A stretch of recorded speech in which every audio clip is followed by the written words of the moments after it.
ಪ್ರಣಮಾಮಿ ಶಂಕರ. ಸದಾಶಿವಸಮಾರಂಭಂ ಶಂಕರಾಚಾರ್ಯ ಮಧ್ಯಮಾಂ ಅಸ್ಮದಾಚಾರ್ಯ ಪರ್ಯಂತಂ ವಂದೇ ಗುರು ಪರಂಪರಾಂ. ಶ್ರುತಿ ಸ್ಮೃತಿ ಪುರಾಣಾನಾಂ ಆಲಯಂ ಕರುಣಾಲಯಂ ನಮಾಮಿ ಭಗವತ್ಪಾದಂ ಶಂಕರಂ ಲೋಕಶಂಕರಂ. ನಾಡಿನ ಸಮಸ್ತ ವೀಕ್ಷಕ ಬಂಧುಗಳ ಪಾದಾರವಿಂದಗಳಿಗೆ ನನ್ನ ಶಿರಸಾಷ್ಟಾಂಗ ನಮಸ್ಕಾರಗಳು. ಗುರುವಿನ ರಾಶಿಯ ಮೀನರಾಶಿ, ಹಂಸಯೋಗದ ಗುರು. ಮೀನರಾಶಿಯಲ್ಲಿ ಗುರು ಇದ್ದರೆ ಹಂಸರಾಶಿ, ಹಂಸಯೋಗ ಅಂತ ಹೇಳ್ತಾರೆ. ತನ್ನ ಸ್ವಕ್ಷೇತ್ರ ಗುರು, ತನ್ನದೇ ಮನೆ, ವೈರಾಗ್ಯ, ಪೂರ್ಣ ಒಂದು ಕ್ಷೀರಸಾಗರ ಅಂತ ಹೇಳ್ತಾರೆ. 12ನೇ ಮನೆ, ಈ ಒಂದು ಕಾಲಚಕ್ರದಲ್ಲಿ 12ನೇ ಮನೆ, ವೈರಾಗ್ಯದ ಮನೆ. ಅದಕ್ಕೇನೋ ಮೀನರಾಶಿಯವರು ಎಲ್ಲ ಇದ್ರು ಏನೋ ಒಂದು ವೈರಾಗ್ಯ ಇಟ್ಬಿಟ್ಟಿರ್ತಾರೆ. ಹೌದೋ ಅಲ್ವೋ ಹೇಳಿ? ಎಲ್ಲೋ ಒಂದು, ಯಾಕೀಗೆ ಗೊತ್ತಿಲ್ಲ. ಮೇ ಬಿ ನಾನು ನೋಡಿದ ಹಾಗೆ ಜಾತಕಗಳ ಪರಾಮರ್ಶೆ, ಆ ಒಂದು ಅನುಭವದ ಮಾತಿಂದ ಹೇಳ್ತಿದ್ದಾನೆ. 12ನೇ ಮನೆ ಶನಿ, ಕರ್ಮಫಲದಾತ, ಲಾಭವೂ ಅವನೇ, ಲಾಭ ಕೊಡೋನು ಅವನೇ, ಖರ್ಚಿಡೋದು ಅವನೇ. ಅಲ್ಲಿ ಬಂದಿರೋದು ತಮಾಷೆ. ಅದಕ್ಕೇನು ಯಾವಾಗಲೂ ಒಂಥರ ಮಿಟಿ ಮಿಟಿ ಮಿಟಿ ಮಿಟಿ ಮಿಟಿ ಅಂತ ಇರ್ತೀರ ನೋಡಿ, ಚಿಕ್ಕ ಚಿಕ್ಕ ಕಣ್ಣುಗಳು. ನಾನು ಲಾಭಕ್ಕೆ ನಿಂತ್ಕೊಳ್ಳ, ಖರ್ಚಿಗೆ ನಿಂತ್ಕೊಳ್ಳ. ಯಾವ ರಾಶಿಯವ್ರಿಗೆ ಖರ್ಚಿರುತ್ತೋ ಇಲ್ವೋ ಗೊತ್ತಿಲ್ಲ. ಮೀನ ರಾಶಿಯವರು ಶುದ್ಧ ಖರ್ಚು ಮಾಡಿಸುತ್ತೆ. ನೀವು ತುಂಬಾ ಕ್ಯಾಲ್ಕುಲೇಷನ್ಸ್. ಯಾಕೆ ಗೊತ್ತಾ? ನಿಮ್ಮ ಕೇಂದ್ರಾಧಿಪತಿ ಬುಧ 4ನೇ ಮನೆಗೂ 7ನೇ ಮನೆಗೂ ಅವನೇ ಅಧಿಪತಿ, ಗುರುವೇ, ಬುಧನೇ. ಸೊ ಅದರಿಂದ ಅದು ಅವನ ಇನ್ಫ್ಲೂಯೆನ್ಸ್ ಮಾಡಿಸ್ತಾ ಇರ್ತಾನೆ. ನಿಮ್ಮಷ್ಟು ಬಾರ್ಗೇನ್ ವ್ಯಕ್ತಿಗಳು ಇರೋದಿಲ್ಲ. ಹೌದು ಅಲ್ವೋ? ಕಮೆಂಟ್ ಅಲ್ಲಿ ಹಾಕಿ. ಖಂಡಿತ ತಿಂಗಳು ಬಂತು ಅಂದ್ರೆ ರೇಷನ್ ಅಂಗಡಿಗೆ ಹೋಗ್ಬಿಟ್ಟು ನೀಟಾಗಿ ಗಂಡಸರಾಗಿದ್ದರು ಸ್ತ್ರೀಯರಾಗಿದ್ದರು ಹೋಗಿ ಕೇಳಿ ನೋಡಿ ಮಾಡಿ ತಗೊಂಡ್ ಬರ್ತಕ್ಕಂಥದ್ದು. ಹಾಗಂತ ಕಂಜೂಸ್ ಅಂತ ಹೇಳೋಲ್ಲ. ಯಾರಾದ್ರೂ ಬಂದ್ರೆ ಅತಿಥಿಗಳಿಗೆ ನೀವು ಮಾಡುವಷ್ಟು ಸೇವೆ, ಅತಿಥಿಗಳನ್ನ ದೇವರಿಗಿಂತಲೂ ತಂದೆ ತಾಯಿಗಳಿಗಿಂತಲೂ ಗುರುವಿಗಿಂತಲೂ ತುಂಬಾ ಒಂದು ಭಾವನಾತ್ಮಕವಾಗಿ ಸೇವೆ ಮಾಡುವುದರಲ್ಲಿ ನಿಮಗೆ ನೀವೇ ಸಾಟಿ. ಹೌದು ಅಲ್ವೋ ಹೇಳಿ? ಖಂಡಿತ ಕಮೆಂಟ್ ಆಗ್ತದೆ. ಹೌದು, ನೀವು ಬೇಕಾದ್ರೆ ಬೇರೆಯವ್ರಿಗೆ ಒಳ್ಳೆ ತುಪ್ಪದನ್ನ ಇಟ್ಟಿರ್ತೀರಿ, ನೀವು ಬೇಕಾದ್ರೆ ಗಂಜಿ ತಿಂತಕ್ಕಂಥ ವ್ಯಕ್ತಿತ್ವ. ಗುರು ಸ್ವಭಾವ ಅಲ್ವಾ? ಅದಕ್ಕೆ ಗುರು ಬ್ರಹ್ಮ ಗುರುರ್ ವಿಷ್ಣು ಗುರುದೇವೋ ಮಹೇಶ್ವರ ಗುರು ಸಾಕ್ಷಾತ್ ಪರಬ್ರಹ್ಮ ತಸ್ಮೈ ಶ್ರೀ ಗುರುವೇ ನಮಃ. ಆ ಮೂರೂ ಇದೆ. ಬ್ರಹ್ಮ ವಿಷ್ಣು ಮಹೇಶ್ವರರ ಪೂರ್ಣ ತತ್ವವು ಮೀನರಾಶಿಗಿರುತ್ತೆ. ನಿಮ್ಮಷ್ಟು ತ್ಯಾಗಿ ಇಲ್ಲ, ನಿಮ್ಮಷ್ಟು ಜ್ಞಾನ ಭಂಡಾರವಿಲ್ಲ, ನಿಮ್ಮಷ್ಟು ಸಹಾಯಕರಿಲ್ಲ. ನಿಲ್ತೀರಿ. ಬಟ್ ಯಾಕೋ ಒಂಥರ ನೀರಿನಿಂದ ತೆಗೆದುಹಾಕಿದಂತ ಒಂದು ಪ್ರಭಾವ. ನೀವು ಹಾಲಲ್ವಾ, ನಿಮಗೆ ಗೊತ್ತಿಲ್ಲ ನಿಮ್ಮ ಶಕ್ತಿ. ಇದಕ್ಕೊಂದು ಪುಟ್ಟ ಕಥೆನೂ ಹೇಳ್ಬಿಡ್ತಾನೆ. ಒಬ್ಬ ದೊರೆ ಒಮ್ಮೆ ದೇವರೆಲ್ಲಿದ್ದಾನೆ ಅನ್ನೋ ಒಂದು ಪ್ರಶ್ನೆಯನ್ನ ಮಾಡ್ತಾನೆ. ಯಾರ ಕೈಲೂ ಉತ್ತರ ಹೇಳೋಕ್ಕಾಗಲ್ಲ. ಯಾರು ಇದನ್ನ ಉತ್ತರವನ್ನ ಕೊಡುತ್ತಾರೋ ಅವರಿಗೆ ಅರ್ಧ ರಾಜ್ಯ ಕೊಡುತ್ತೇನೆ. ದೇವರೆಲ್ಲಿದ್ದಾನೆ, ದೇವರು ಈಗ ಏನು ಮಾಡುತ್ತಿದ್ದಾನೆ. ಸರಿ, ಈ ಪ್ರಶ್ನೆ ಸಿಕ್ಕಾಬಟ್ಟೆ ಒಂಥರ ಯಾರು ಬಂದ್ರು ಉತ್ತರ ಕೊಡ್ಲಿಕ್ಕೆ ಆಗ್ತಿಲ್ಲ. ರಾಜನ ತಲೆ ಕೆಟ್ಟೋಗ್ಬಿಡುತ್ತೆ. ಅಂತಹ ಸಂದರ್ಭದಲ್ಲಿ ಒಬ್ಬ ಆಸ್ಥಾನದ ಪಂಡಿತರು ಮನೆಯಲ್ಲಿ ಬಂದು ತುಂಬಾ ತಲೆ ಕೆಡ್ಸ್ಕೊಂಡು ಕುಳಿತುಕೊಂಡಿದ್ರೆ, ಅವರ ಮನೆಯಲ್ಲಿ ಕೆಲಸದಾಳಾಗಿ ಇದ್ದಂತ ಒಬ್ಬ ಕುರಿ ಮೇಯಿಸುವ, ಹಸು ಮೇಯಿಸುವ ಹುಡುಗ. ಅವನು ಅವತ್ತಾನೆ ಗೋಧೋಳಿ ಹೊತ್ತು ತಗೊಬಂದೆಲ್ಲ ಕಟ್ತಾ ಅದಕ್ಕೆಲ್ಲ ನೀರೆಲ್ಲ ಹಾಕಿ ಮೇವೆಲ್ಲ ಇಟ್ಟು ಅದಕ್ಕೆಲ್ಲ ಶುದ್ಧತೆ ಮಾಡಿ ಅವನ ಪಾಡಿಗೆ ಏನೋ ಆ ಗುರುಗಳ ಮನೆಯಲ್ಲಿ, ಆ ಪಂಡಿತರ ಮನೆಯಲ್ಲಿ ಕೊಟ್ಟಿರ್ತಕ್ಕಂಥ ಒಂದು ಪ್ರಸಾದ ತಿಂದು ಮಲಗ್ತಕ್ಕಂಥ ಸಂದರ್ಭ. ಗುರುಗಳ ಮುಖ ನೋಡ್ತಾನೆ, ಯಾಕೋ ಒಂಥರ ವ್ಯವಸ್ಥಿತವಾಗಿದೆ, ಯಾಕೋ ತಲೆಗೆ ಒಂಥರ ಬೇಸರದಲ್ಲಿದ್ದಾರೆ, ಏನೋ ಒಂದು ಯೋಚನೆಯಲ್ಲಿದ್ದಾರೆ ಅಂತ ಹೇಳಿ ಕೇಳಬಾರದು. ಆದ್ರೂ ಗುರುಗಳೇ, ಅವನು ಅವ್ರ ಮನೇಲೆ ಓದ್ಕೊಂಡು ಅವ್ರ ಮನೇಲೆ ಕೆಲಸ ಮಾಡ್ಕೊಂಡು ಬದುಕತ್ತಿರ್ತಕ್ಕಂಥ ಹುಡುಗ. ಯಾಕೋ ಏನೋ ಯೋಚನೆಯಲ್ಲಿ ಇದ್ದೀರಿ, ಏನಾಯ್ತು ಗುರುಗಳೇ ಅಂತ. ನಿನ್ ತಲೆಗೆ ಹತ್ತೋದಲ್ಲ ಬಿಡುಗಣ. ತುಂಬಾ ದೊಡ್ಡ ದೊಡ್ಡ ಪಂಡಿತರುಗಳಿಂದ ಹಿಡಿದು ನನ್ನಿಂದಲೂ ಕೂಡ ಉತ್ತರ ಕೊಡ್ಲಿಕ್ಕಾಗದಂತ ಒಂದು ಸಮಸ್ಯೆ ಬಂದ್ಬಿಟ್ಟಿದೆ ಅಂತ. ಹೌದಾ? ಏನ್ ಗುರುಗಳೇ, ನಿಮ್ಮ ಕೈಯಲ್ಲಿ ಆಗೋದಿಲ್ವಾ? ಸುಮ್ನಿರಿ, ನೀವು ತಮಾಷೆ ಮಾಡ್ತೀರಿ. ನಿಮ್ಮ ಹತ್ರ ನಾನು ವಿದ್ಯೆ ಕಲಿಲಿಕ್ಕೆ ಬಂದಿದ್ದೇನೆ ಅಂದ್ರೆ ನಿಮ್ಮಲ್ಲಿ ಆ ಮಹಾವಿದ್ವತ್ತು, ಮಹಾಜ್ಞಾನ, ಖಂಡಿತ ಉತ್ತರ ಗೊತ್ತಿರುತ್ತೆ. ನೀವೆಲ್ಲೋ ಸ್ವಲ್ಪ ತಡಬಡಾಯಿಸಿರ್ಬೇಕು, ಇದು ನಾನು ಒಪ್ತಕ್ಕಂಥದ್ದಲ್ಲ, ಉತ್ತರವಿಲ್ಲದ ಪ್ರಶ್ನೆ ಇಲ್ಲ. ಇದೇನು ಗುರುಗಳೇ, ಎಲ್ಲೋ ನೀವು ಗಾಬರಿ ಆಗ್ಬಿಟ್ಟು ನಿಮ್ಗೆ ಉತ್ತರ ಸಿಗ್ತಿಲ್ಲ, ಅದಕ್ಕೆ ನೀವು ಈ ತರ ಆಲೋಚನೆ ಮಾಡ್ತಿದ್ದೀರಿ ಅಂತ. ಇಲ್ಲ ಕಣ, ತುಂಬಾ ಹತ್ತಿರ ಗುರುಗಳಿಗೆ ಶಿಷ್ಯ. ಗುರು ಶಿಷ್ಯರ ಹತ್ತಿರ ಇದ್ರೇನೆ ಅದೊಂದು ಅಂದ. ಓಪನ್ ಬುಕ್ ಇರ್ಬೇಕು ಗುರು, ಆಗಲೇ ಆತನು ಕಲ್ತ್ಕೋಬಲ್ಲ, ಕಲಿಸಬಲ್ಲ. ಯಾವಾಗ ಮುಚ್ಚಿಟ್ಕೋತಾನೋ ಅಲ್ಲಿಗೆ ಅವನು ಗುರುವಲ್ಲ, ಯಾವಾಗ ಬಾಚ್ಕೋತಾನೋ ಅವನು ಗುರುವಲ್ಲ. ಹಂಚುವವನೇ ಗುರು ಅನ್ನತಕ್ಕಂಥದ್ದು ನಮ್ಮ ತತ್ವಶಾಸ್ತ್ರ, ವೇದಶಾಸ್ತ್ರಗಳು ಹೇಳ್ಕೊಟ್ಟಿರೋದು. ನೋಡ, ಇಂಥ ಸಮಸ್ಯೆ ಬಂದ್ಬಿಟ್ಟಿದೆ, ನಮ್ಮ ರಾಜರುಗಳು ಇಂಥ ಪ್ರಶ್ನೆ ಕೇಳ್ಬಿಟ್ಟಿದ್ದಾರೆ, ದೇವರೆಲ್ಲಿದ್ದಾನೆ, ದೇವರು ಏನು ಮಾಡುತ್ತಿದ್ದಾನೆ. ಸುಮ್ನಿರಿ ಗುರುಗಳೇ, ತುಂಬಾ ಸುಲಭವಾದ ಉತ್ತರ ಇದು, ನಿಮಗ್ ಗೊತ್ತಿಲ್ವಾ ಇದೇನಿದು ಅಂತ. ಗುರುಗಳಿಗೆ ಆಶ್ಚರ್ಯ, ಇದೇನಪ್ಪ ಇದು ಹಿಂಗಂದ ಅಂತ ಹೇಳ್ಬಿಟ್ಟು. ಏನೋ ಹಿಂಗಂತಿ ಅಂತ. ಗುರುಗಳೇ, ನೀವು ಈ ಪ್ರಶ್ನೆಗೆ ಉತ್ತರ ಕೊಡ್ತಿಲ್ಲ ಅಂದ್ರೆ ಎಲ್ಲೋ ಗಾಬರಿ ಪಟ್ಟಿದ್ದೀರಾ. ನೀವು ಹೇಳ್ಕೊಟ್ಟಿರೋದು ಒಂದ್ ಕೆಲಸ ಮಾಡಿ, ನಾಳೆ ರಾಜರಿಗೆ ಹೇಳಿ, ನಾನೇನು ಉತ್ತರ ಹೇಳುದು ನನ್ನ ಶಿಷ್ಯ ಒಂದು ಉತ್ತರ ಕೊಡ್ತಾನೆ ಅಂತ ಹೇಳಿ ಗುರುಗಳೇ, ನಾನು ಬಂದು ಉತ್ತರ ಕೊಡ್ತೀನಿ ಅಂತ. ಉತ್ತರ ಕೊಡ್ಲಿಲ್ಲ ಅಂದ್ರೆ ಬೇರೆ ರೀತಿ ಆಗುತ್ತೋ ಅಂತ ವಿಪರೀತ ಕೋಪಿಷ್ಟ, ಸಿಟ್ಟಿನ ಮನುಷ್ಯ ಅಂತ. ಸುಮ್ನಿರು ಗುರುಗಳೇ, ಏನಾಗುತ್ತೆ, ದೇವ್ರು ಇದ್ದಾನಲ್ವಾ, ನೋಡ್ಕೋತಾನೆ ಅಂತ. ಮೀನ ರಾಶಿಯವರ ತಾಕತ್ತು, ಮೀನ ಲಗ್ನದವರ ತಾಕತ್ತು ಆ ಗುರು ಲಗ್ನ, ವೈರಾಗ್ಯ ಲಗ್ನ, ಜ್ಞಾನ ಲಗ್ನ, ಕ್ಷೀರ ಲಗ್ನ, ಕ್ಷೀರ ಮಂಥನ ಲಗ್ನ ಅನ್ನತಕ್ಕಂತ ಒಂದು ಭಾವ. ಸರಿ ಆಯ್ತು ಅಂತೇಳಿ ಮಾರನೇ ದಿನ ಪಂಡಿತೋತ್ತಮ, ಮಹಾಪಂಡಿತೋತ್ತಮ ದೊರೆಗಳ ಹತ್ರ, ಮಹಾಪ್ರಭು, ನೀವು ಕೇಳಿದಂತ ಸಮಸ್ಯೆಗೆ ನನ್ನ ಒಂದು ಪ್ರಿಯಾತಿ ಪ್ರಿಯ ಶಿಷ್ಯ ಉತ್ತರ ಹೇಳಬಲ್ಲ. ಆತ ಹೇಳ್ತಾನೆ. ಏನಿದು, ಯಾರ್ಯಾರ ಕೈಯಲ್ಲೂ ಆಗಿಲ್ಲ, ಮಹಾಮಂತ್ರಿಗಳು ಸುತ್ತಮುತ್ತ ಇದೆಲ್ಲ ನೋಡಿದ್ರೆ, ಈಗ ನೋಡಿದ್ರೆ ಈ ಗುರುಗಳು ಊರಲ್ಲಿರ್ಲಿಲ್ಲ, ಈಗ ಬಂದ್ಬಿಟ್ಟು ಈ ಮಾತು ಹೇಳ್ತಿದ್ದಾರೆ. ಸರಿ ನೋಡೋಣ, ಆಯ್ತು ಕರೆಸಿ ಅಂತ ಈ ಹುಡುಗನನ್ನ ಕರೆಸ್ತಾರೆ. ಬರ್ತಾನೆ, ಎಲ್ರಿಗೂ ನಮಸ್ತೆ ಮಾಡಿಬಿಟ್ಟು, ಮಹಾಪ್ರಭು ನಿಮ್ಮ ಪ್ರಶ್ನೆ ಏನು ಅಂತ. ಮೊದಲನೇ ಪ್ರಶ್ನೆ ಹೇಳಿ ಅಂತ. ದೇವರು ಎಲ್ಲಿದ್ದಾನೆ ತೋರಿಸಬಹುದಾ? ಖಂಡಿತ ತೋರಿಸ್ಬೋದು ಮಹಾಸ್ವಾಮಿ ಅಂತ. ಸರಿ ತೋರಿಸಪ್ಪ ಅಂತ. ಹಾಗಾದ್ರೆ ಈಗಲೇ ಒಂದು ದೊಡ್ಡ ಪಾತ್ರೆ ತರಿಸಿ ಇಲ್ಲಿ ಒಂದು ಬೆಂಕಿ ಹಾಕಿ ಆ ಪಾತ್ರೆ ತುಂಬಾ ಹಾಲು ಹಿಡಿ ಅಂತ. ಇದೇನೋ ಇದು, ಇವನೇನೋ ಮಾಡ್ತಾನೆ, ಚೋಟದ ಹುಡುಗ, ಒಂದು 12-14 ವರ್ಷದ ಹುಡುಗ ಅಂತ ಹೇಳ್ಬಿಟ್ಟು, ಸರಿ ಆಯ್ತಪ್ಪ ತರಿಸಿ ಅಂತ. ದೊಡ್ಡ ಪಾತ್ರೆ, ಆ ದೊಡ್ಡ ಪಾತ್ರೆ ತುಂಬಾ ಹಾಲು, ಸೌದೆಗಳು ಹಾಕ್ಬಿಟ್ಟು ತುಂಬಿದ ಸಭೆನಲ್ಲೇ ಅಲ್ಲಿ ಒಂದು ಬೆಂಕಿ ಹಾಕ್ತಾರೆ. ಬೆಂಕಿ ಹಾಕಿದ್ರೆ ಈತ ಒಂದು ಹತ್ತು ಕುಳಿತುಕೊಂಡು ಒಂದು ಜಾಗ, ದೊಡ್ಡ ಒಂದು ತಿರುಗಿಸುವಿಕೆ, ಈ ಹಾಲನ್ನ ಬಿಸಿ ಮಾಡ್ಬೇಕಾದ್ರೆ, ಇಲ್ಲಾಂದ್ರೆ ಸುಟ್ಟೋಗ್ಬಿಡುತ್ತೆ ಪಾತ್ರೆ, ಹಾಲು ಸೀದೋಗ್ಬಿಡುತ್ತೆ. ಸೊ ಅದನ್ನ ಸುತ್ತಾ ಕುತ್ಕೋತಾನೆ, ನೊರೆ ಉಕ್ಕದ ಹಾಗೆ.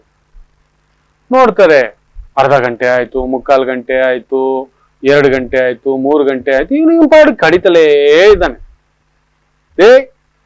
ಎಲ್ಲೋ ದೇವರೆಲ್ಲಿದ್ದಾನೆ ಅಂತ ಕೇಳಿದೆ. ದೇವ್ರನ್ನ ತೋರಿಸು ಅಂತ ಹೇಳಿದ್ರೆ, ಏನೋ ಮಾಡ್ತಿದ್ಯಾ ನೀನು, ಎಲ್ಲೋ ದೇವ್ರು ಅಂತ. ಇದೋ ಸ್ವಾಮಿ ಇದ್ರಲ್ಲಿ ಇದ್ದಾನೆ ಅಂತ. ಎಲ್ಲಿದ್ದಾನೆ ಅಂತ? ಅಲ್ಲ ಸ್ವಾಮಿ, ಇದ್ರಲ್ಲಿ ಬೆಣ್ಣೆ ಇದೆ ಅಂದ್ರೆ ನೀವು ನಂಬ್ತೀರಾ ಅಂತ. ಬೆಣ್ಣೆ ಎಲ್ಲೋ ಇದೆ ಇದರಲ್ಲಿ. ಈ ಹಾಲನ್ನ ಕಾಯಿಸಿ ಹೆಪ್ಪಾಕ್ಬೇಕು. ಹೆಪ್ಪಾಕಿ ಒಂದಿನ ಬಿಟ್ಟು ಮೊಸರಾಗುತ್ತೆ. ಆ ಮೊಸರನ್ನ ಮಜ್ಜಿಗೆ ಮಾಡ್ಬೇಕು. ಆ ಮಜ್ಜಿಗೆಯನ್ನ ಕಡಿಬೇಕು. ಆಗ ಕಡಿದಾಗ ಬೆಣ್ಣೆ ಬರುತ್ತೆ. ಆಗಲ್ವೇನೋ ಬೆಣ್ಣೆ ಬರೋದು, ಎಲ್ಲೋ ಬೆಣ್ಣೆ ಬರುತ್ತೆ ಈ ಹಾಲಲ್ಲಿ ಅಂತ. ಅಲ್ಲ ಸ್ವಾಮಿ, ಈ ಹಾಲಿಂದಲೇ ಬೆಣ್ಣೆ ಬರೋದು. ಸೃಷ್ಟಿಯಲ್ಲಿರುವ ಈ ಹಾಲು ಸೃಷ್ಟಿಸಿದ್ದು ಭಗವಂತ. ಈ ಹಾಲಿನಿಂದ ಬೆಣ್ಣೆ ತೆಗಿಲಿಕ್ಕೆ ಇಷ್ಟು ಕೆಲಸಗಳು ಮಾಡ್ಬೇಕಾಗುತ್ತೆ. ಆಗ ಮಾತ್ರನೇ ಬೆಣ್ಣೆ ನಮ್ ಕಣ್ಣಿಗೆ ಕಾಣಿಸೋದು. ಅಲ್ಲಿವರೆಗೂ ಬೆಣ್ಣೆ ಕಾಣಿಸೋದಿಲ್ಲ. ಒಂದು ಸಾಮಾನ್ಯ ಬೆಣ್ಣೆ ತೆಗಿಲಿಕ್ಕೆ ನಾವು ಇಷ್ಟು ಕೆಲಸ ಮಾಡಬೇಕು. ಅದರ ನಂತರವೇ ಬೆಣ್ಣೆ ನಮ್ ಕಣ್ಣಿಗೆ ಕಾಣಿಸೋದಾದ್ರೆ, ಇಷ್ಟೆಲ್ಲಾ ಜಗತ್ತನ್ನ ಪಾಲಿಸ್ತಕ್ಕಂತ, ಆಲಿಸ್ತಕ್ಕಂತ, ಲಾಲಿಸ್ತಕ್ಕಂತ, ಪೋಷಿಸ್ತಕ್ಕಂತ ಭಗವಂತನನ್ನ ನಾವು ನೋಡಬೇಕೆಂದ್ರೆ ನಾವ್ ಇನ್ನೆಷ್ಟು ಮಂಥನ ಮಾಡಬೇಕು, ಇನ್ನೆಷ್ಟು ಸಾಧನೆ ಮಾಡ್ಬೇಕು. ಬರೀ ಒಂದು ಬೆಣ್ಣೆ ತೆಗಿಲಿಕ್ಕೆ ಇಷ್ಟ ಆಯ್ತು ಅಂದ್ರೆ, ಭಗವಂತನನ್ನ ನಾವು ಒಲಿಸ್ಕೊಂಡು ನೋಡ್ಬೇಕು ಅಂದ್ರೆ ಇನ್ನೆಷ್ಟು ನಾವು ಸಾಧನೆ ಮಾಡ್ಬೇಕು. ನೀವೇ ಯೋಚನೆ ಮಾಡಿ ಸ್ವಾಮಿ. ನೀವು ನೋಡಿದ್ರೆ ದೇವರೆಲ್ಲಿದ್ದಾನೆ ಅಂತ ಕೇಳಿದ್ರಲ್ಲ ನೋಡಿ, ಇಲ್ಲೇ ಅಂತ ಹೇಳ್ತಾರೆ. ರಾಜನಿಗೆ ಅರ್ಥ ಆಗೋದು. ಓಹೋ, ಇದು ಮಹಾಬುದ್ಧಿವಂತ, ಇದು ಪಂಡಿತರು ಒಳ್ಳೆ ಶಿಷ್ಯನ ಇಟ್ಕೊಂಡಿದ್ದಾರೆ ಅಂತ ಹೇಳ್ಬಿಟ್ಟು ದೇವರಲ್ಲಿದ್ದಾನೆ. ಸರಿ, ಈಗ ಎರಡನೇ ಪ್ರಶ್ನೆ ಅತಿ ಮುಖ್ಯವಾಗಿ, ಈಗ ಕೇಳಿ ಸ್ವಾಮಿ ಅಂತ ಮೊದಲನೇ ಪ್ರಶ್ನೆಗೆ ಉತ್ತರ ಸಿಕ್ಬಿಡ್ತು. ಬರೀ ಬೆಣ್ಣೆ ತೆಗಿಲಿಕ್ಕೆ ನಾವು ಎಷ್ಟು ಸಾಧನೆ ಮಾಡ್ಬೇಕು ಅಂದ್ರೆ, ನಾವು ಭಗವಂತನನ್ನ ಒಲಿಸ್ಕೋಬೇಕು ಅಂದ್ರೆ ಇನ್ನೆಷ್ಟು ಸಾಧನೆ ಮಾಡ್ಬೇಕು ಅಂತ ಅರ್ಥ ಮಾಡ್ಕೊಳ್ಳಿ. ತುಂಬಾ ಜನ ದೇವರಲ್ಲಿ ಕಾಣಿಸ್ಲಿಲ್ಲ ಸರ್, ನೀವೊಂದ್ ಬೆಣ್ಣೆ ತೆಗಿಯಕ್ಕೆ ಬರಲ್ರಿ, ಬೆಣ್ಣೆ ತೆಗಿಯೋಷ್ಟು ಪೇಷನ್ಸ್ ಇಲ್ಲ, ಒಂದು UPSC ಎಕ್ಸಾಮ್ಸ್ಗೆ ಪ್ರಿಪರೇಷನ್ ಇಲ್ಲ, ಒಂದು ನೀಟ್ ಎಕ್ಸಾಮ್ಸ್ಗೆ, ಒಂದು ಕ್ಯಾಟ್ ಎಕ್ಸಾಮ್ಸ್ಗೆ, ಒಂದು CET ಎಕ್ಸಾಮ್ಸ್ಗೆ ಪ್ರಿಪರೇಷನ್ ಇಲ್ಲ, ಒಂದು FDA ಎಕ್ಸಾಮ್ಸ್ಗೆ ಪ್ರಿಪರೇಷನ್ ಇಲ್ಲ, ಒಂದು ಡಿಪ್ಲೊಮಾ ಎಕ್ಸಾಮ್ಸ್ಗೆ ಪ್ರಿಪರೇಷನ್ ಇಲ್ಲ, ಒಂದು 10th ಎಕ್ಸಾಮ್ಸ್ಗೆ ಪ್ರಿಪರೇಷನ್ ಇಲ್ಲ, ಒಂದು ಅಡಿಗೆ ಮಾಡೋಕ್ ಪ್ರಿಪರೇಷನ್ ಇಲ್ಲ, ಕಾಯೋ ತಾಳ್ಮೆ ಇಲ್ಲ, ಹಾಕಿರೋ ಬಿತ್ತನೆ ಬೀಜಕ್ಕೆ ಒಂದು ಕಾಯೋ ತಾಳ್ಮೆ ಇಲ್ಲ. ದೇವರೇನು ಮಾಡ್ಬಿಟ್ಟ ನಮಗೆ, ದೇವರೇನ್ ಕೊಟ್ಟ ನಮಗೆ, ಇದನ್ನೆಲ್ಲ ಪ್ರಶ್ನೆಗಳು ನಾವೆಲ್ಲ ಮಾಡ್ತೇವೆ ಮಕ್ಕಳ. ತುಂಬಾ ದೊಡ್ಡ ತಪ್ಪು ದೇವರನ್ನ ನಿಂದಿಸೋದ. ಏನ್ ಕೊಟ್ಟ, ನಾವ್ ಮಾಡಿದ್ದನ್ನೇ ಸರಿಯಾಗಿ ಮಾಡ್ಲಿಲ್ಲ, ದೇವ್ರ ಏನಕ್ಕೆ ಬಂದು ಹೇಳಿದ್ನ? ದೇವ್ರು ತನ್ನ ಪಾಡಿಗಿದ್ದಾನೆ, ಅವನೊಬ್ಬ ಪೋಸ್ಟ್ ಮ್ಯಾನ್. ಇದನ್ನ ಅರ್ಥನೆ ಮಾಡ್ಕೊಳ್ಳಲ್ಲ. ನಾವು ದೇವರನ್ನ ನಿಂದಿಸಲು ಬೇಗ ನಿಂತ್ಕೋತೇವೆ, ದೇವರನ್ನ ವಿಭಜಿಸ್ಲಿಕ್ಕೂ ಕೂಡ ನಿಂತ್ಕೊಬಿಟ್ಟಿದ್ದೇವೆ ನಾವು ಈಗೀಗ. ನಮ್ಮ ದೇವರು ಇದು ತಿನ್ನಲ್ಲ, ನಮ್ಮ ದೇವರು ಇದು ತಿಂತಾನೆ, ನಮ್ಮ ದೇವ್ರನ್ನ ಇದು, ಈ ದೇವ್ರಿಗೆ ಹೋದವ್ರು ಈ ದೇವ್ರಿಗೆ ಹೋಗ್ಬಾರ್ದು. ಯಾವತ್ತಾದ್ರೂ ಎಲ್ಲಿಯಾದರೂ ಭಗವಂತ ಈ ಮಾತು ಹೇಳಿದಾನ? ಇದು ನಾವಾಗಿ ಸೃಷ್ಟಿ ಮಾಡ್ಕೊಂಡಿರೋದು. ನನ್ನ ದೇವರು ದೊಡ್ಡವನು, ನಿನ್ನ ದೇವರು ಶಿಲಾರೂಪ, ಅದಲ್ವೇ ಅಲ್ಲ, ನಾವು ಶಿಲೆನ್ ಪೂಜೆ ಮಾಡಲ್ಲ ಗೊತ್ತಾ ಅಂದ ಒಬ್ಬ. ನಾವು ಏನ್ ಮಾಡ್ತೀವಿ ಅಂದ್ರೆ ಪಾದರಕ್ಷೆ ಎಲ್ಲ ಹೊರಗಡೆ ಬಿಟ್ಟು ಕೈಕಾಲು ತೊಳ್ಕೊಂಡು ಶುದ್ಧವಾಗಿ ಒಳಗಡೆ ಬರ್ತೇವೆ. ಅಂಗವಸ್ತ್ರ ಒಂದು ಹಾಕೊಂಡು ಮೇಲ್ ವಸ್ತ್ರ ತೆಗಿತೇವೆ ಪುರುಷರು. ಭಗವಂತನ ಹತ್ರ ಬಂದಾಗ ಅಲ್ಲಿ ಸಾತ್ವಿಕವಾಗಿ ಪೂಜೆ ಮಾಡ್ಬೇಕು ಅಂತ ಇನ್ನೊಬ್ಬ ಹುಟ್ಕೊಂಡ. ಅವನೇನ್ ಮಾಡ್ದ, ಇದೆಲ್ಲ ಸರಿ ಇಲ್ಲ ಅಂತ ಹೇಳ್ಬಿಟ್ಟು ಜುಟ್ಟು ಗಡ್ಡನೆಲ್ಲ ಕಟ್ ಮಾಡಿಸ್ಬಿಟ್ಟು ಒಂದ್ ಸೂಟು ಬೂಟು ಹಾಕಿಸ್ಬಿಟ್ಟು ಶೂ ಹಾಕೊಂಡು ಸೀದಾ ಒಳಗಡೆ ಬಂದು ಮಂಡಿ ಹಾಕಿ ಪ್ರಾರ್ಥನೆ ಮಾಡಿದ್ರೆ ಭಗವಂತ ಅಂತ ಹೇಳ್ಬಿಟ್ಟ. ಇದಲ್ಲ, ಸೂಟು ಬೂಟು ಶೂ ಎಲ್ಲ ಹಾಕೊಂಡು ಬರಬಾರ್ದು ಅಲ್ಲಿ. ಭಗವಂತ ನೆರಳಿನಲ್ಲಿದ್ದಾನೆ ಅಂತ ಹೇಳ್ಬಿಟ್ಟು ಇನ್ನೊಬ್ಬ ಏನ್ ಮಾಡ್ದ, ಪೂರ್ತಿ ಬಿಳಿ ವಸ್ತ್ರ ಹಾಕೊಂಡ. ಇನ್ನೊಬ್ಬ ಬುದ್ಧಿವಂತ ಎಲ್ಲ ಪಾದರಕ್ಷೆಗಳನ್ನೆಲ್ಲ ಹೊರಗಡೆ ಬಿಟ್ಟು ಕೈಕಾಲು ತೊಳ್ಕೊಂಡು ಬಂದು ಅಲ್ಲೊಂದು ಪ್ರಾರ್ಥನೆಗೆ ಅವನ್ ಕುತ್ಕೊಂಡ ಮಂಡಿಯೂರಿ. ಒಬ್ಬೊಬ್ಬರದ್ದು ಒಂದೊಂದು ಸಿದ್ಧಾಂತ. ಆದ್ರೆ ಭಗವಂತ ಒಬ್ಬನೇ ನಿರಾಕಾರ. ಯಾರಾದ್ರೂ ಭಗವಂತನನ್ನ ನೋಡಿದಾರ ತೋರ್ಸಿ? ಇಲ್ಲ. ಆದ್ರೆ ಈ ಹುಡುಗ ತೋರಿಸ್ತಾನೆ. ಭಗವಂತ ಈಗ ಏನು ಮಾಡುತ್ತಿದ್ದಾನೆ ಅನ್ನುವಂತ ಪ್ರಶ್ನೆ ನೋಡಿ. ಇದೇ ಮೀನರಾಶಿ, ಮೀನ ಲಗ್ನದ ತಾಕತ್ತು. ಸಾಮಾನ್ಯರಲ್ಲ ನೀವು ಸಾಮಾನ್ಯರಲ್ಲ. ಕಣ್ಣುಗಳು ಚಿಕ್ಕದು, ತಲೆ ಸ್ವಲ್ಪ ದೊಡ್ಡದು, ಬುದ್ಧಿ, ಆಲೋಚನಾ, ಮೇಧಸ್ಸು. ನೀವು ಒಂದು ರೀತಿ ಪರಶುರಾಮರಾಗಬಲ್ಲಿರಿ, ಯುದ್ಧವೂ ಮಾಡಬಲ್ಲಿರಿ, ದ್ರೋಣಾಚಾರ್ಯರ ತರ ವಿದ್ಯೆಯೂ ಕಲಿಸಬಲ್ಲಿರಿ, ಭೀಷ್ಮಾಚಾರ್ಯರ ತರ ಹಿಂದೆ ನಿಂತು ರಾಜ್ಯಭಾರವನ್ನು ಕೂಡ ನಡೆಸಬಲ್ಲಿರಿ. ಅಂಥದ್ದೊಂದು ಶಕ್ತಿ, ಸಾಮರ್ಥ್ಯ ನಿಮ್ಮದು ಮಾತ್ರ. ಹುಡುಗ ಏನ್ ಹೇಳ್ತಾನೆ ಗೊತ್ತಾ, ಸ್ವಾಮಿ ದೇವರು ಈಗ ಏನು ಮಾಡುತ್ತಿದ್ದಾನೆ ಅಂದ್ರಲ್ಲ, ನನಗೆ ಈಗ ಇಮ್ಮಿಡಿಯೇಟ್ ನಾನು ಹೇಳಿದ್ ಮಾಡ್ತೀರಾ ಅಂತ. ಮಾತು ತಪ್ಪಬಾರ್ದು, ತೋರಿಸ್ಕೊಡ್ತೇನೆ ದೇವ್ರಿಗೆ ಏನ್ ಮಾಡ್ತಿದ್ದಾನೆ ಅಂತ. ಸರಿ ಆಯ್ತು, ಈಗಲೇ ನನಗೆ ನಿಮ್ಮ ಸಿಂಹಾಸನದ ಮೇಲೆ ಕುಳ್ಳರಿಸ್ಬಿಟ್ಟು ಪಟ್ಟಾಭಿಷೇಕ ಮಾಡಿ ನನ್ನನ್ನ ದೊರೆ ಮಾಡಿ ಅಂತಾನೆ. ರಾಜನಿಗೆ ತಲೆ ಕೆಡುತ್ತೆ. ಏನೋ ಈ ಹುಡುಗ ಏನ್ ಮಾಡ್ಬಿಡ್ತಾನೆ, ಏನೋ ಹೇಳ್ತಿದ್ದಾನೆ ನೋಡೋಣ ಅಂತ ಹೇಳ್ಬಿಟ್ಟು ಪಂಡಿತರನ್ನ ಕರೆಸ್ದ, ಮಹಾಮಂತ್ರಿಗಳನ್ನ ಕರೆಸ್ದ, ತನ್ನ ತಲೆ ಮೇಲಿಟ್ಟಿರ್ತಕ್ಕಂಥ ಕಿರೀಟವನ್ನ ತೆಗೆದು, ತನ್ನ ರಾಜಕತ್ತಿಯನ್ನ ತೆಗೆದು, ರಾಜಮುದ್ರೆ ಉಂಗುರವನ್ನ ತೆಗೆದು ಅವನಿಗೆ ಹಾಕ್ಸಿ ಆಗ್ಲೇ ಪಟ್ಟಾಭಿಷೇಕ. ರಾಜಾದಿರಾಜ, ರಾಜ ಮಾರ್ತಾಂಡ, ರಾಜ ಕುಲೋತ್ತಂಗ, ಈ ತರ ಏನೋ ಒಂದ್ ಹೇಳಿದ್ರು. ಆ ರಾಜನಿಗೆ ಒಂದು ಪಟ್ಟಾಭಿಷೇಕ ಒಂದು 1 hour ಮುಗೀತು.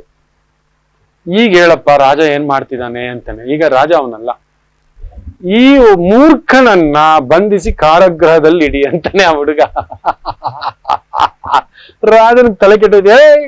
ಯಾರಾದ್ರೂ ನನ್ನ ಬಂಧಿಸಿದ್ರೆ ಅಷ್ಟೇ ನಾನ್ ರಾಜ ಅಂತ. ಎಲ್ಲಿ ಸ್ವಾಮಿ ನೀನ್ ರಾಜ? ರಾಜ ಈಗ ನಾನು ಹೇಳಿದ್ ನೀವ್ ಕೇಳ್ಬೇಕು. ಮಹಾಮಂತ್ರಿಗಳೇ ಈಗಲೇ ಆತನನ್ನ ಬಂಧಿಸಿ ಅಂತಾರೆ. ಈಗ ಶಾಸ್ತ್ರಬದ್ಧವಾಗಿ, ಧರ್ಮಬದ್ಧವಾಗಿ, ನ್ಯಾಯಬದ್ಧವಾಗಿ, ತರ್ಕಬದ್ಧವಾಗಿ ಆ ನಿಮಿಷಕ್ಕೆ ರಾಜ ಯಾರು? ಆ ಹುಡುಗನೇ. ಕೇಳಲೇಬೇಕು. ಬಂದ್ರು, ಬಂಧಿಸ್ಬಿಟ್ರು, ತಗೊಂಡೋಗಿ ಕಾರಾಗೃಹದಲ್ಲಿ ಹಾಕೋಬಿಟ್ರು. ರಾಜ ಚಿಂತಿಸ್ತಾ ಕೂತ್ಕೊಂಡು, ಇದೇನೋ ಇದು ತರಲೆ ಮಾಡಿಟ್ಕೊಂಡೆ ನಾನು, ಇದೊಳ್ಳೆ ಕೆಲಸ ಆಯ್ತಲ್ಲ ಅಂತ ಅವನು ದಿಕ್ ತೋರಿಸ್ತಿಲ್ಲ. ಸ್ವಲ್ಪ ಹೊತ್ತಿಗೆ ಮಂತ್ರಿಗಳೊಂದಿಗೆ, ಗುರುಗಳೊಂದಿಗೆ, ತನ್ನ ಪಂಡಿತರುಗಳೊಂದಿಗೆ, ಎಲ್ಲ ಸೇನಾಪತಿಗಳೊಂದಿಗೆ ಆ ಪುಟ್ಟ ಹುಡುಗ ಸೆರೆಮನೆಗೆ ಬಂದು ಈ ವ್ಯಕ್ತಿಯನ್ನ ಈಗಲೇ ಬಂಧ ಮುಕ್ತಿಗೊಳಿಸಿ ಅಂದ. ನನ್ ಪಟ ಹೋಯ್ತು, ನಂದೆಲ್ಲ ಹೋಯ್ತು ಅಂತ ಹಾಗೆಯೇ ಕುಸಿದು ಕುಳಿತಿದ್ದಂತ ಆ ದೊರೆ ಮಟ್ಟದ ವ್ಯಕ್ತಿ ಇಮಿಡಿಯೇಟ್ ಅಧಿಕಾರ ಇಲ್ಲ, ಏನೂ ಇಲ್ಲ, ಬಂಧನ ಯೋಗ, ಜೈಲಲ್ಲಿದ್ದಾನೆ, ಬಂದ ಬಿಡಿಸ್ತಾ ಕಿರೀಟ ಎಲ್ಲ ಬಿಚ್ಚಿ ಇವರನ್ನ ಈಗಲೇ ಮಹಾರಾಜರನ್ನಾಗಿ ಮಾಡಿ ಅಂತ ಹೇಳ್ದ. ನೋಡ್ತಿದ್ದಾನೆ ರಾಜ. ನೋಡಿದ್ರೆ ಮತ್ತೆ ಮಾಡಿದ್ರು. ರಾಜನಿಗೆ ಅರ್ಥ ಆಗ್ತಿಲ್ಲ, ಏನಪ್ಪ 1 ಗಂಟೆ ಮೊದಲು ನನ್ನ ತಗೊಂಡೋಗಿ ಜೈಲಲ್ಲಿ ಹಾಕಿಸ್ದೆ, ನೀನೇ ರಾಜ ಆದೆ, ನೋಡಿದ್ರೆ ನನ್ನ ಜೀವನ ಮುಗೀತು ಅಂತ ಅನ್ಕೊಂಡೆ, ಈಗ ನೋಡಿದ್ರೆ ಮತ್ತೆ ಕರೆದು ನನ್ನ ರಾಜನ್ ಪಟ್ಟ ಮಾಡಿಸಿದ್ಯಾ ಅಂದ್ರೆ ಭಗವಂತ ಮಾಡುತ್ತಿರುವುದು ಈಗ ಇದೆ. ಅಂದ್ರೆ ನೆನೆಸಿದ ತಕ್ಷಣ ಒಬ್ಬ ತಿರುಕನನ್ನು ದೊರೆಯನ್ನಾಗಿ ಮಾಡಬಲ್ಲ, ಒಬ್ಬ ದೊರೆಯನ್ನು ತಿರುಕನನ್ನಾಗಿ ಮಾಡಬಲ್ಲ ಸಾಮಾನ್ಯವನ್ನಾಗಿ. ಅದು ಅವನ ಶಕ್ತಿ. ಅದು ತೋರಿಸ್ಬೇಕಿತ್ತು ಮಹಾಪ್ರಭು, ತೋರಿಸ್ಕೊಟ್ಟೆ, ದಯಮಾಡಿ ಕ್ಷಮೆ ಇರ್ಲಿ ಅಂತ ಕಾಲಿಗೆ ಬೀಳ್ತಾನೆ. ರಾಜ ದಿಗ್ಭ್ರಾಂತ, ಇಡೀ ಸಭೆ ಮೂಕ ವಿಸ್ಮಿತ.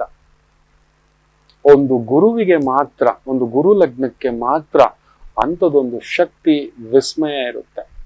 ದೇವರೇನು ಮಾಡಬಲ್ಲ ಅಂತ ಅದು ನಿಮಗೆ ಮಾತ್ರ ಗೊತ್ತು. ಅದುವೇ ಮೀನರಾಶಿ, ಮೀನ ಲಗ್ನ. ಅದಕ್ಕೆ ವಿಲ ವಿಲ ವಿಲ ವಿಲ ವಿಲ ವಿಲ ವಿಲ ವಿಲ ಅಂತ ಇರ್ತೀರಿ. ಅಲ್ಲಿ ಯಾಕೋ ನಿಮ್ಮ ಮನೆನೆ, ನಿಮ್ಮ ಕುಟುಂಬನೇ, ನಿಮ್ಮ ಹತ್ರದವರೇ, ನಿಮ್ಮ ಒಂದು ಕುಟುಂಬಸ್ಥರೇ ಅಲ್ಲೊಂದು ನೋವು, ಒದ್ದಾಟ, ಎಳೆದಾಟ, ಅದರಲ್ಲಂತೂ ಸಾಡೆ ಸಾತಿ ಬಂದಿದೆ. ವಿಪರೀತ ಖರ್ಚು, ಧನನಾಶಂ ಅಂತ ಹೇಳ್ತೇವೆ. ದುಡ್ದಿದ್ದೆಲ್ಲ ಖರ್ಚು ಮಾಡ್ಬೇಕು, ಸಾಲ ಮಾಡ್ಬೇಕು. ಗ್ಯಾರಂಟಿ ಎಷ್ಟು ಜನ ಸಾಲ ಮಾಡಿದೀರಾ ಇಲ್ಲ ಹೇಳ್ಬಿಡಿ, ಕನ್ಫರ್ಮ್ ಹೇಳ್ತೇನೆ. ಮಾಡಿದ ಕೆಲಸಗಳೆಲ್ಲ ಎಷ್ಟು ಕೈ ಕೊಟ್ಟಿದೆ ಅಂತ ಹೇಳಿ.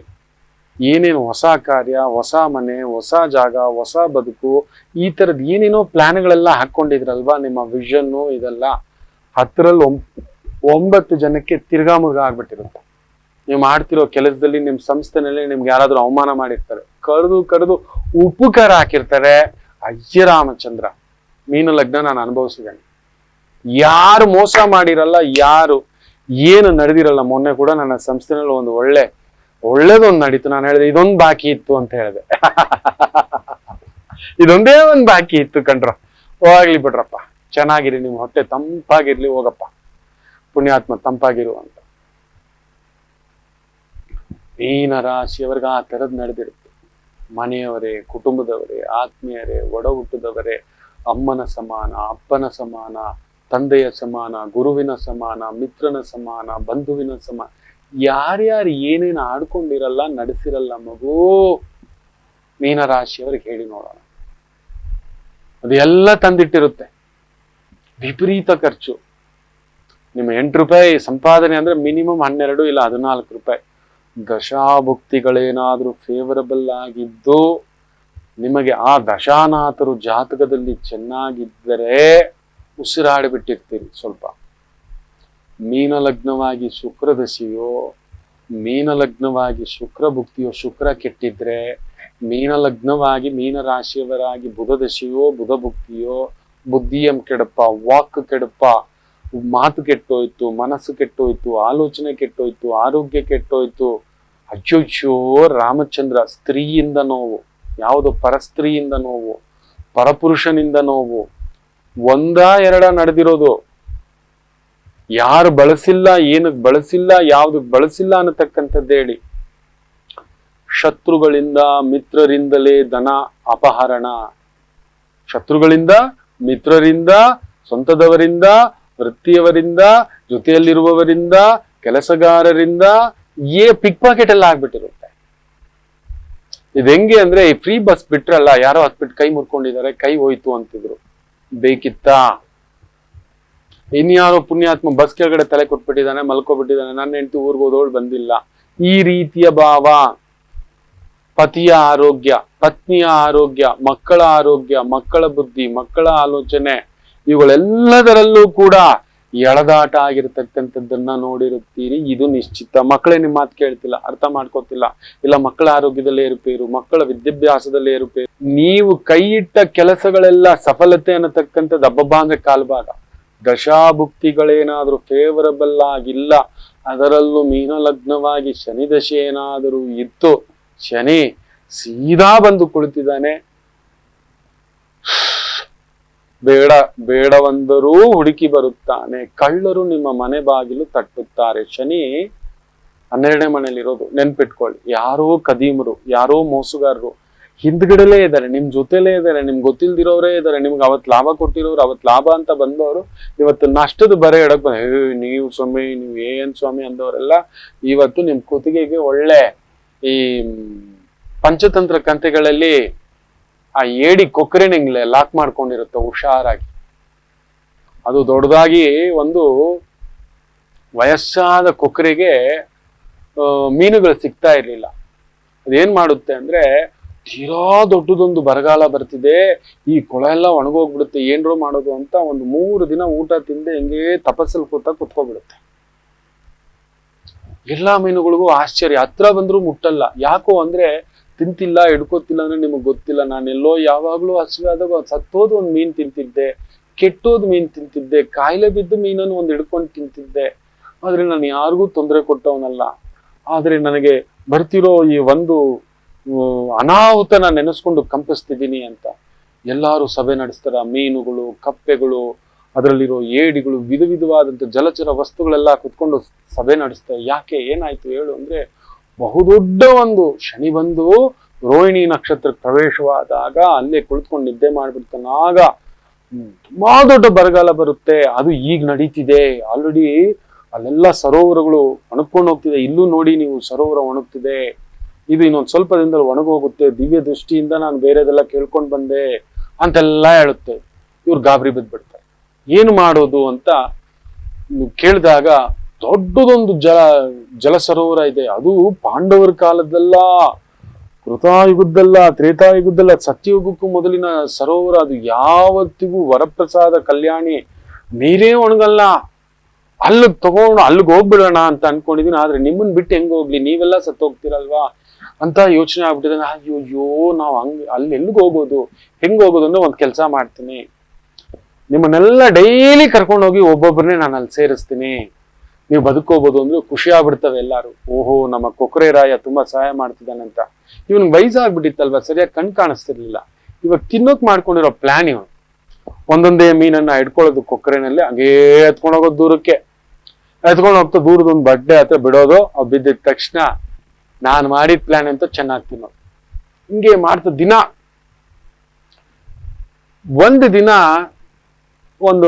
ಒಂದು ತಿಂಗಳಾಗಿದೆ. ಇದು ಬಂದು ದಿನ ಕಥೆಗಳು ಹೇಳೋದು. ಏನ್ ಚೆನ್ನಾಗಿದಾರ ಗೊತ್ತಾ ಅಲ್ಲಿ, ಆ ಕಲ್ಯಾಣಿನೆಲ್ಲ ಆಡ್ತಾ, ಸುಂದರ ಮನೋಹರ ಎಲ್ಲ ಬೇರೆ ಬೇರೆ ತರದ ಜಲಚರಗಳೆಲ್ಲ ಇದೆ, ಹಾಗೆ ಹೀಗೆ ಅಂತ ಹೇಳ್ತಿದ್ರೆ ಒಂದೊಂದು ಮೀನು ಕುಣಿಯೋದು, ಕಪ್ಪೆ ಕುಣಿಯೋದು, ನಮ್ಮನ್ ಕರ್ಕೊಂಡೋಗು ಬೇಗ ಬೇಗ ಅಂತ. ಇದು ಖುಷಿ ಮನಸ್ಸಿನಲ್ಲೇ. ಕಡೆಗೆ ಒಂದು ಏಡಿದು ಸರದಿ ಬರುತ್ತೆ ಅವತ್ತು. ಏಡಿ ಹೆಂಗ್ ಕುತ್ಕೊಳ್ಳೋದು, ಕೊಕ್ಕರೆನಲ್ಲಿ ಇಟ್ಕೊಳಕ್ ಆಗಲ್ಲ. ಅದಕ್ಕೆ ಏಡಿ ಏನ್ ಮಾಡಿರುತ್ತೆ ಅಂತ ಹೇಳಿದ್ರೆ, ಅದ್ರ ಕುತ್ತಿಗೆನ ಹಿಂಗ್ ಹಿಡ್ಕೊಂಡಿರುತ್ತೆ. ಇದು ಹೋಗ್ತಾ ಆ ಕಲ್ಯಾಣಿ ಹತ್ರ ಬರ್ತಾ ಬರ್ತಾ ದೂರದಲ್ಲಿ, ಗೊತ್ತೇನೋ ನಾನು ಅದು ಕೆಳಗಡೆ ನೋಡುತ್ತೆ ಏಡಿ. ನೋಡಿದ್ರೆ ಎಲ್ಲ ಮೂಳೆಗಳ ರಾಶಿ ಬಿದ್ದಿದೆ. ಡೌಟ್ ಬಂದ್ಬಿಡ್ತು ಏಡಿಗೆ. ಇದೇನೋ ಮಾಡ್ತಾವನು, ಇದೇನಿದು ಬರೀ ಮೂಳೆಗಳು, ಮೀನುಗಳ ಮೂಳೆಗಳು, ಕಪ್ಪೆಗಳ ಮೂಳೆಗಳು, ಏಡಿಗಳ ಮೂಳೆಗಳು, ಏನೋ ಮಾಡ್ತಾವನೆ ಇವನು ಅಂತ ಹೇಳ್ಬಿಟ್ಟು, ಕೊಕ್ಕರೆ ರಾಯ ಏನಿದು, ಕಲ್ಯಾಣಿ ಇನ್ನು ಎಷ್ಟು ದೂರ ಇದ್ದಾನೆ? ಎಲ್ಲಿದೆ ದೂರ? ಯಾವ ಕಲ್ಯಾಣಿನೂ ಇಲ್ಲ, ಯಾವ್ದು ಇಲ್ಲ.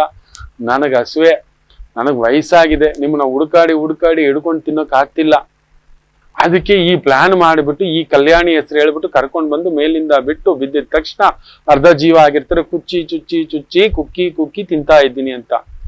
ಓಹೋ, ಇದು ಕೆಲಸ ನಿಂದು ಅಂತ ಅದು ಹಿಂಗ್ ಹಿಡ್ಕೊಂಡಿದ್ದು. ಇನ್ನು ಜೋರಾಗಿ ಹಿಂಗ್ ಹಿಡ್ಕೊಂತು. ಕೊಕ್ಕರೆ ಉಸಿರು ಕಟ್ತು, ಆರ್ಲಿಕ್ಕಾಗ್ಲಿಲ್ಲ, ಅದು ಮೇಲಿಂದ ಬಿತ್ತು.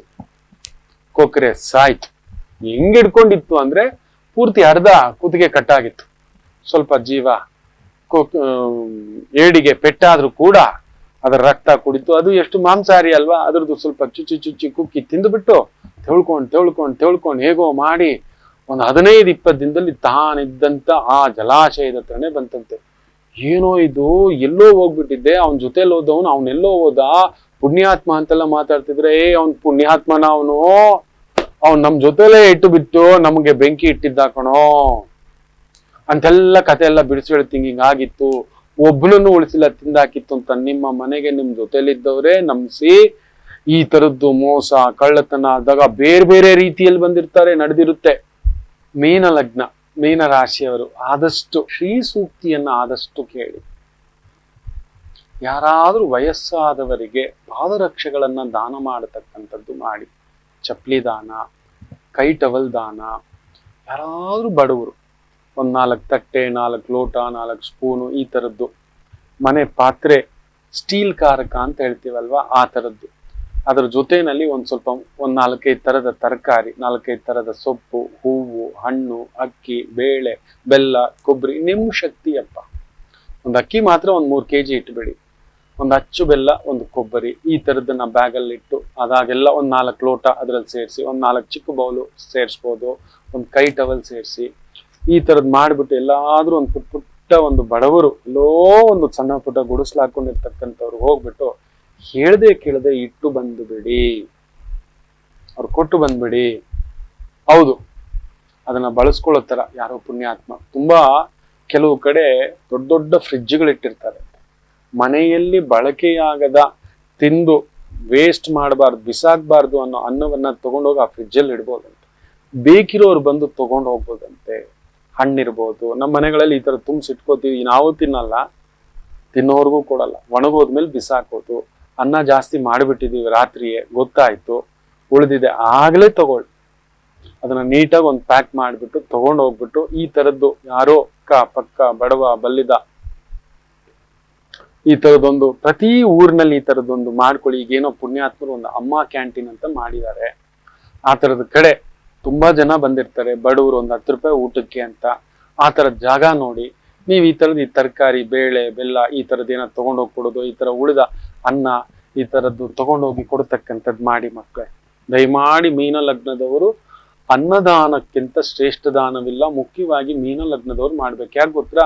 ನಿಮಗೆ ಹಸಿವೆ ಆದಾಗ ಅನ್ನ ಇರಲ್ಲ, ಅನ್ನ ಇದ್ದಾಗ ತಿನ್ನೋಕ್ಕಾಗಲ್ಲ. ಇದು ತುಂಬಾ ಬಾರಿ ನಡೆದಿರುತ್ತೆ. ನೀವು ನೋಡಿ, ಹಸಿವೆ ತಡ್ಕೊಳ್ಳಲ್ಲ 100%. ಆಮೇಲೆ ಎರಡನೇದು, ನಿಮಗೆ ಕೆಲಸದಲ್ಲಿ ಸಿಗಬೇಕಾದ ಗೌರವವೋ ಸನ್ಮಾನವೋ ಅಷ್ಟು ಬೇಗ ಸಿಕ್ಕಿರೋಲ್ಲ. ಕೆಲವೊಂದು ಕಡೆ ನಿಮ್ಮಿಂದ ಆಗದ್ದೋ ಇಲ್ಲ ಬೇಕು ಅಂತ ಆಗಿದ್ದೋ ಕೆಲವೊಂದು ತಪ್ಪುಗಳನ್ನ ಮಾಡಿಸಿ, ಅವಮಾನ ಮಾಡಿಸಿ ಕೂಡ ಹೊರಗಡೆ ಕರ್ಕೊಂಡು ಬಂದಿರ್ತಾನೆ.